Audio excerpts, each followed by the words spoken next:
Good morning students. आज की class हम वलन एंड भ्रंश के बारे में पढ़ेंगे। फॉल्स एंड फॉल्स के बारे में, वलन और भ्रंश क्या है उसके बारे में पढ़ेंगे। और आज की क्लास में हम उनके जो वलन और भ्रंश किस जो क्रिया होते हैं और किस फोर्सेस के कारण होते हैं, स्ट्रक्चर क्या होती है, टाइप्स कितने होते हैं, लैंड फॉर्म्स क्या क्या बनते हैं, उसका मतलब जब वलन एंड भ्रंश की क्रिया होते हैं तो जो वहाँ का लैंड स्ट्रक्चर है वो कैसे चेंज हो जाते हैं उसके बारे में पढ़ेंगे। और किस किस प्रकार से लैंड स्ट्रक्चर, उसका नाम भी दिया गया है कि उसको नामांकन किया गया है कि इस प्रकार के जो स्ट्रक्चर को ये नाम है, ठीक है। उसके लैंड फॉर्म के बारे में पढ़ेंगे जिसको हम हिंदी में स्थल रूप या स्थलाकृति भी बोलते हैं। बल्ब हो गया फोर्सेस, स्ट्रक्चर स्वरूप, टाइप्स प्रकार, ठीक है। चलिए पहले इसके बारे में जानने से पहले हम पहले इसका डेफिनेशन जान लेते हैं, क्या डेफिनेशन है, ठीक है। डेफिनेशन आ गया, ठीक है। डेफिनेशन में क्या है वलन, उसके बारे में जानते हैं। वलन पृथ्वी के आंतरिक बल के द्वारा चट्टानों में विकसित लहरदार मोड़ को वलन कहते हैं, ठीक है। इसमें सबसे पहले टर्म्स यह है कि हम पढ़ चुके हैं कि आंतरिक बल है, ये आंतरिक बल। इतना जान गए कि वलन जो है, जितने वलन का जो प्रोसेस है वो आंतरिक बल के कारण होता है। और ये आंतरिक बल जो है वो क्या करते हैं, चट्टानों में लहरदार मोड़ को वलन कहते हैं। चट्टान मतलब ये नहीं कि चट्टान, चट्टान मतलब हमारे जो पृथ्वी के जो है, पृथ्वी, ये जो पृथ्वी है, ठीक है, पृथ्वी के जो ऊपरी सतह है ना, ऊपरी ये परपट्टी, उसी को चट्टान का हम नाम देते हैं। ये नहीं चट्टान बोल रहे हैं तो चट्टान कोई भी नॉर्मल चट्टान को, वही इस चट्टान में पृथ्वी के आंतरिक बल लग रहा है, इधर इधर भी लग रहा होगा, इधर भी लग रहा होगा, कहीं तो ज़रूर लग रहा होगा, किसी भी प्रकार से लग रहा होगा, आंतरिक बल लग रहा है। और उसके बारे में हम आगे पढ़ेंगे कि आंतरिक बल को कितने कितने भागों में बांटा गया है, ठीक है। ये आंतरिक बल के कारण पहले तो ऐसे हम लोग को फ्लैट नज़र आता है, ये क्या फ्लैट नज़र आता है ऊपर सतह पृथ्वी के। अब ऊपरी सतह में जब ये लहरदार मोड़ आ जाता है उसी को क्या कहते हैं, हम वलन कहते हैं। समझ आ गया। अब क्या है, भ्रंश के बारे में पढ़ेंगे। भ्रंश क्या है, पृथ्वी के आंतरिक बल के द्वारा, ये भी क्या है, हम एक चीज़ जान गए कि आंतरिक बल ये भी है, आंतरिक बल के कारण भ्रंश होता है। जब तनाव की तीव्रता के कारण चट्टानें टूटकर विस्थापित हो जाती है उसे भ्रंश कहते हैं। अभी हम बोलें कि जो पृथ्वी के आंतरिक बल के कारण, पृथ्वी के आंतरिक बल के कारण कैसे हो जाता है कि हम लोग पढ़े हैं कि जो मेंटल होता है, मेंटल वो क्या है, पृथ्वी के मेंटल द्रव अवस्था में है, और क्या है पटल जो है ऊपर पट्टी है वो ठोस अवस्था में है, ठीक है। वहाँ पे एक संवहनीय धारा मैग्मा में चलती है। मैग्मा जो तरल अवस्था में है वो मैग्मा होता है, वो संवहनीय धारा के रूप में चलती है। अब ये संवहनीय धारा क्या करता है, इसको इधर की ओर खींचता है और इधर की ओर, बीच में क्या हो रहा है, टेंशन बढ़ रहा है। टेंशन बढ़ने से क्या हो जाता है, तनाव आने से टूट जाता है, चाहे वो रिश्ता हो या फिर पत्थर ही हो क्यों ना हो, या रस्सी क्यों ना हो, है ना। टेंशन होने से टूट गया, ये प्लेट इधर चला गया, ये प्लेट इधर चला गया, क्या बन गया, भ्रंश बन गया। बीच में यहाँ क्रैक कर जाने से भ्रंश बन जाता है। अब बोलेंगे कि ये जो प्लेट जा रहा है तो अगला कोई प्लेट से तो अगला कोई भी तो प्लेट होगा। अब वो प्लेट अस्थिर हो सकता है या फिर ये भी इधर ही ट्रेवल कर रहा हो, तो क्या निर्माण कर जाएगा, ये हम जान रहे हैं, पर्वत का निर्माण कर जाएगा, पठार का निर्माण कर जाएगा। क्योंकि यहाँ पे कौन सा यूज़ हो जाएगा, यहाँ तनाव हो रहा है तो यहाँ संपीड़न हो जाएगा, यहाँ कंप्रेसर हो रहा है, कंप्रेसर बोलते ना, कंप्रेस वो हो रहा है यहाँ पे, और यहाँ पे क्या हो रहा है, तनाव, टेंशन हो रहा है, ठीक है। यही दोनों क्रिया के कारण वलन और भ्रंश बनते हैं, ठीक है। अब हम पढ़ेंगे कि आंतरिक बल और बाह्य बल को एक टेबल के फॉर्म में पढ़ेंगे कि किस प्रकार से उसको विभाजित किया गया है, वर्गीकृत किया गया है। ठीक है, चलिए जानते हैं कि आंतरिक बल और बाह्य बल के बारे में क्या है। उससे पहले चलिए इसको डायग्राम से पता करते हैं कि इसमें क्या क्या सब फैक्टर है जो हमारे वलन में कार्य करते हैं। ठीक है, वलन और भ्रंश में क्या क्या कौन कौन सा फैक्टर है जो योगदान अपना देते हैं। देखिए, रेडियो एक्टिव एलिमेंट्स है। ठीक है, ये रेडियो एक्टिव एलिमेंट्स देख रहे हैं ना। रेडियो एक्टिव एलिमेंट्स हम बात किए थे कि पृथ्वी के आंतरिक भागों में रेडियो एक्टिव एलिमेंट्स पाए जाते हैं। अब ये रेडियो एक्टिव एलिमेंट्स क्या होते हैं? एक प्रकार का पत्थर है। एलिमेंट्स जो होते हैं धातु, वो होते हैं जिसमें रेडियो एक्टिव पाए जाते हैं, रेडिएशन होता है उसमें, जो होते हैं बहुत सारे एनर्जी रिलीज होता है। एनर्जी रिलीज होने के कारण वो पृथ्वी की ऊपरी सतह में अपना क्या प्रभाव दिखाता है, उसी को आंतरिक बल कहते हैं। अब इसके कारण टेक्टोनिक पर पहले प्रभाव पड़ता है। टेक्टोनिक क्या है? टेक्टोनिक हम लोग एक चैप्टर में है, हम लोग का जो कोर्स है उसमें टेक्टोनिक चैप्टर भी है, उसके बारे में पढ़ेंगे। प्लेट्स होता है, प्लेट्स कैसे मूवमेंट करती है और प्लेट्स मूवमेंट का कौन सा प्रक्रिया है और उसमें कौन सा बल कार्य करते हैं, वही बल कार्य करते हैं। आंतरिक बल के कारण ही प्लेट खिसकता है, जिसके कारण वलन और भ्रंश का भी निर्माण होता है। अगर दो प्लेट कहीं टकराया तो पर्वत का निर्माण मतलब वलन हो गया, और अगर दो प्लेट घिसका तो वहाँ पे क्या हो जाएगा? भ्रंश बन जाएगा। ठीक है, क्लाइमेट फैक्टर भी इसी तरह प्रक्रिया से काम करता है, बहुत सारे क्लाइमेट फैक्टर्स भी हैं। Rotation of earth, rotation of earth क्या होता है? रोटेशन ऑफ अर्थ के कारण हमारे कोरियोलिस बल जो होता है, कोरियोलिस फोर्स का यूज होता है, मतलब उत्पन्न होता है, निर्माण होता है, जिसके कारण से हमारे पृथ्वी में बहुत से अन्य चीज़ों को भी प्रभावित करते हैं पृथ्वी पे।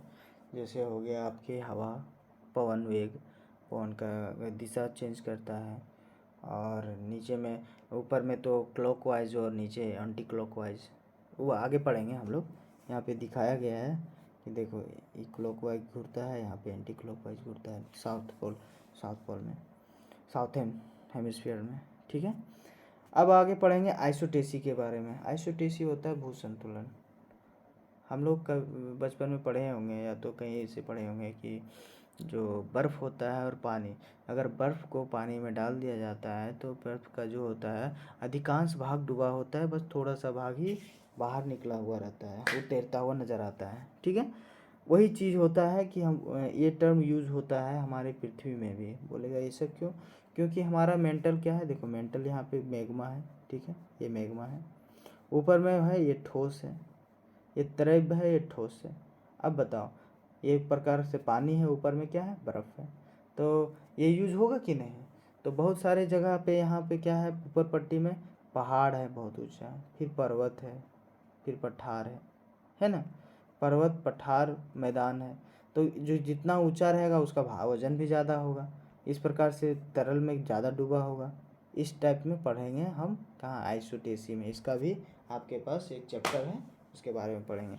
इसके कारण भी वलन और भ्रंश का निर्माण होता है। चलो, इसके फैक्टर्स के बारे में हम लोग जान चुके हैं। अब हम लोग उसके बल को वर्गीकृत करते हैं, जो अभी हम बताए थे कि आंतरिक बल और बाह्य बल को कितने भागों में वर्गीकृत किया गया है, उसके बारे में जानेंगे। चलिए,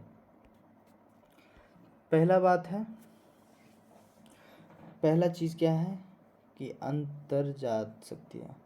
अंतर्जात शक्तियाँ मतलब आंतरिक बल, और बाह्यजात शक्तियाँ मीन्स बाह्य बल। आंतरिक बल मतलब पृथ्वी के अंदर से जो बल विकसित होता है उसको आंतरिक बल कहते हैं। पृथ्वी के बाहरी भूप्रपट्टी में जो हम लोग जहाँ रहते हैं वहाँ पे जो बल यूज होता है उसको हम बाह्यजात या बाह्य बल कहते हैं। ठीक है, आंतरिक बल में भी एक आकस्मिक होता है, मतलब अचानक, फास्ट प्रोसेस, और एक होता है स्लो प्रोसेस, मतलब धीरे धीरे होता है। ठीक है, वैसे आकस्मिक में क्या बोलेंगे? अचानक कौन कौन सा हो जाता है? ज्वालामुखी हो जाता है और भूकंप हो जाता है। इसमें कोई टाइम देता है क्या? नहीं, कोई टाइम नहीं देता है। अगर जिसको आना रहता है वो इतना तेज आता है कि हमें संभलने का भी मौका नहीं दिया जाता है। उसे क्या कहते हैं? आकस्मिक शक्तियाँ, मतलब फास्ट प्रोसेस। ये जो ज्वालामुखी और भूकंप हैं वो किसके कारण होते हैं? आंतरिक बल के कारण। ये हमेशा टर्म्स याद रखना कि हमारा जो हम पार्ट्स पढ़ रहे हैं वो आंतरिक बल के कारण ही पढ़ रहे हैं। स्लो प्रोसेस में भी आंतरिक बल कार्य करते हैं, जैसे धीरे धीरे पर्वत का निर्माण होता है। ये सब क्या होता है? पर्वत का निर्माण धीरे धीरे होता है ना, पठार का निर्माण होता है धीरे धीरे होता है, प्रोसेस होता है। ये सब क्या है, किस में आ जाएगा? पटल विरूपणी। ये सब पढ़ेंगे। भूसंचलन, ये सब क्या है? हम लोग सुनते हैं प्लेट टेक्टोनिक, जो इधर से उधर जाता है, वो क्या है? धीरे धीरे प्रोसेस होता है। हम लोग तो दिखता नहीं है, धीरे धीरे दिखता है, हजारों करोड़ साल बाद, ठीक है, हजारों लाखों साल बाद, ठीक है। उसके बाद देखो, जो हम स्लो प्रोसेस में, फास्ट प्रोसेस तो पढ़ लिए ज्वालामुखी भूकंप। अब स्लो में क्या बोलेंगे? महादेश है। मतलब इसमें क्या कहता है कि कॉन्टिनेंटल, और ये क्या है? माउंटेन। ये माउंटेन निर्माण करता है, पर्वत निर्माण कार्य। यहाँ कॉन्टिनेंटल निर्माण, मतलब ये महादेश का निर्माण, महाद्वीप का निर्माण करता है। महादेश ना, महाद्वीप का, ठीक है। इसको हम इंग्लिश में भी देख सकते हैं। इंग्लिश में देखो क्या लिखा हुआ है। इंडोजेनिक फोर्सेस में क्या है? स्लो मूवमेंट, सडन मूवमेंट, जिसको स्लो मूवमेंट को क्या कहते हैं? डायस्ट्रोफिज्म, और सडन मूवमेंट को कहते हैं देखो कैटस्ट्रोफिज्म, ठीक है। देखो सडन में क्या आ जाते हैं? वॉल्केनिज्म और अर्थक्वेक, ठीक है। अब देखो स्लो प्रोसेस में क्या है? वर्टिकल मूवमेंट करता है, हॉरिजेंटल मूवमेंट करता है। अब ये बताएंगे वर्टिकल मूवमेंट और हॉरिजेंटल मूवमेंट क्या है। वर्टिकल मूवमेंट करेगा तो कॉन्टिनेंटल का निर्माण करेगा, और हॉरिजेंटल करेगा तो माउंटेन का निर्माण करेगा, ठीक है। ये चीज़ है। अब बताते हैं कि हिंदी में इसको क्या कहते हैं, ठीक है। हिंदी में देखो, महादेश देशजनक, मतलब महाद्वीपीय का निर्माण। ये महाद्वीप में सारे होते हैं। ये पर्वत का निर्माण होते हैं, ठीक है। पर्वत निर्माण कार्य में हम पढ़ेंगे सबसे सर्वप्रथम कि एक होता है तनाव, कहाँ है ये तनाव, और दूसरा संपीड़न होता है। दो फोर्स यूज होते हैं। अब ये तनाव और संपीड़न क्या है, ये सबसे बड़े इम्पोर्टेंट चीज़ है, क्योंकि तनाव और संपीड़न अगर सीख गए तो हमारे भ्रंश और क्या है, वलन को कोई नहीं रोक सकता है, उसको सीख जाएंगे, ठीक है। चलिए इसको डायग्राम से बताते हैं क्या है। ये प्लेट है। अभी हम कुछ देर बताए थे पहले कि प्लेट में ये संवहनीय धारा घूमता है, ठीक है। ये इधर घूमता है तो क्या हो जाता है? ये टेंशन में आ जाएगा, टेंशन आने से क्रैक हो जाएगा। क्रैक होने पर ये एक इधर भी प्लेट कहीं ना कहीं होगा। ये प्लेट या तो स्थिर होगा या तो ये भी मूवमेंट कर रहा होगा, और मिलने से क्या हो जाएगा? यहाँ टेंशन हो गया, मतलब तनाव आ गया। यहाँ पे क्या हो जाएगा? कंप्रेस हो जाएगा, मतलब इधर भी प्रेशर, इधर से भी प्रेशर। तो कंप्रेस होने से मतलब संपीड़न होगा। संपीड़न होने से क्या हो जाएगा? पर्वत का निर्माण हो जाएगा, या तो पठार का छोटा हो जाएगा। अगर फोर्स ज़्यादा रहा तो पर्वत का निर्माण हो जाएगा, फोर्स कम रहा तो पठार का निर्माण होगा, ठीक है। ये हुआ यहाँ भ्रंश, और यहाँ ये वलन का कर्म हो रहा है, वलन हो रहा है, ठीक है। यही है तनाव और संपीड़न, भ्रंश और वलन, ठीक है। ये हम एक टर्म इसमें भी आ जाता है कि उन्मजन और निमज्जन क्या है, दो चीज़, मतलब महाद्वीपीय में क्या होता है। उन्मजन क्या होता है? उन्मजन और निमज्जन जो है, दोनों प्रक्रिया जो है वो कॉन्टिनेंटल में भी होता है, ओशियन में भी होता है। कॉन्टिनेंटल में अगर ऊपर उठ गया तो उन्मजन, कॉन्टिनेंटल में अगर वो नीचे धंस गया तो निमज्जन, ठीक है। अगर ओशियन में भी ऊपर उठ गया तो उन्मजन, और नीचे घुस गया तो निमज्जन, ठीक है। उन्मजन को क्या कहते हैं? अगर हम लोग पढ़े हैं ना, वो जब अभी पढ़े हैं हम लोग, क्लास किए हुए थे तो उसमें पढ़े हुए थे कि क्लास लिए तो उसमें बताए थे ना कि rift valley, ramp valley, block mountain, ये सब क्या उठ गया और नीचे धंस गया, ये सब टर्म उसमें भी यूज़ होता है उन्मजन निमज्जन का। और इसमें क्या होता है? अगर उठ गया तो टापू का निर्माण हो जाएगा समुद्र में, अगर धंस गया तो टापू विलीन हो जाएगा समुद्र में, ठीक है। यही टर्म्स है उन्मजन और निमज्जन का, ठीक है। इतना चीज़ जान गए, तनाव और संपीड़न के बारे में जान गए। अब बाह्य बल के बारे में जानेंगे। बाह्य बल के बारे में तो हम आगे पढ़ेंगे ही, आपर्दन के बारे में पढ़ेंगे, निक्षेपण के बारे में पढ़ेंगे। जब पढ़ेंगे आगे तो उसमें बाह्य बल के बारे में बताया जाएगा, लेकिन अभी एक नज़र इसमें भी देख लेते हैं। बाह्य बल में 3 प्रकार फैक्टर्स होते हैं, अपक्षय, आपर्दन और एक निक्षेपण, जो यहाँ नहीं दिया गया है।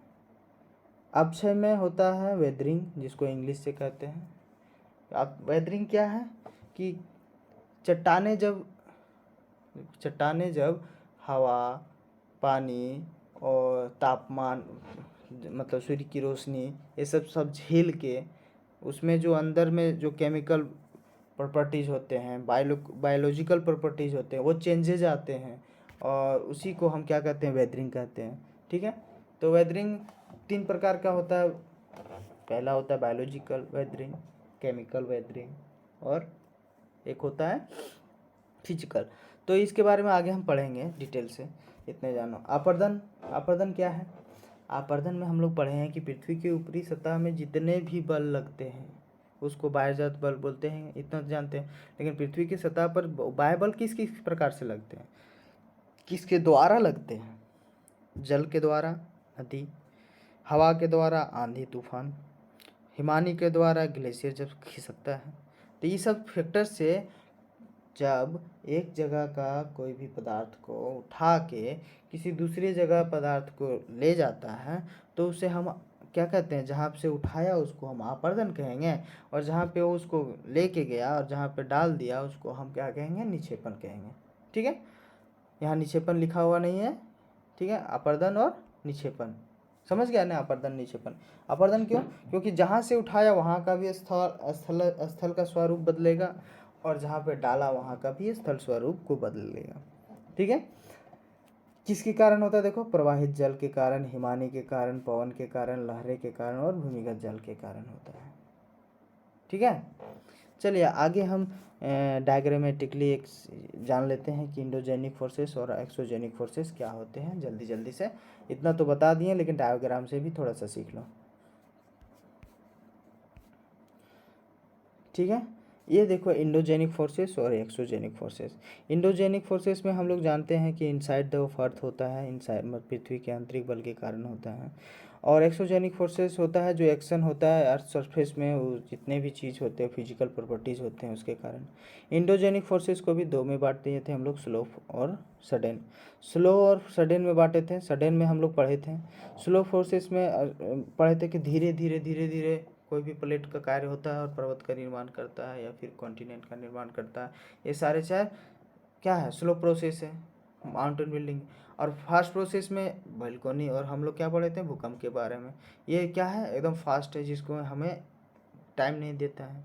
ठीक है, अब एक्सोजेनिक फोर्सेस जो होता है, एक्सोजेनिक फोर्सेस हम लोग पढ़े थे कि पृथ्वी के बाहरी जो है, देखो हम लोग देखेंगे कि पृथ्वी के बाहरी फैक्टर्स जितने भी है, देखो नदी है, ये हिमानी है, हवा चल रही है, जिसके कारण से सारे अपर्दन हो रहे हैं, जहाँ कहीं पे जाके निक्षेपण भी हो रहे होंगे।